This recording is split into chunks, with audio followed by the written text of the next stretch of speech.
જય માતાજી મિત્રો, આજે અમારા ઘરે ચોળી રેગડ અને રોટલી બનાવી છે. ખાવું તો તમે હેડો. અને અમારા બૈરું છે જે રી ચડાઈને બેસી ગયું એને તમે તો નહીં સમજાય, હું નહીં સમજાય, તમે શું સમજાય નતા કહીશ. જોઈ લો હા બૈરું હસવાનું નહીં, શરમાવાનું નહીં. જો હા બૈરું જુઓ, નહીં રમતી ચાલતી નહીં. આ જોઈ લો ગાઈસ, તમે જોઈ શકો છો. જુઓ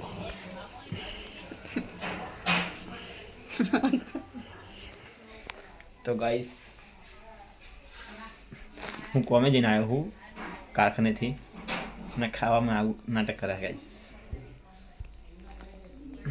તમે જ કરજો ગાઈસ કે આપણે કામેથી આવ્યા હોય અને બૈરા ખાવા ટાઈમે ખાવા ના બેસતા તો શું થાય. અમારા નવા બ્લોગને લાઈક કરો, શેર કરો, સબસ્ક્રાઈબ કરજો. આમ તાકો શર્માજી એક વાર શર્માજી ગાઈસ ખાવાનું છે. ખાવું તો હાડો. આજનું બ્લોગ અહીંયા સમાપ્ત કરીએ. જય માતાજી.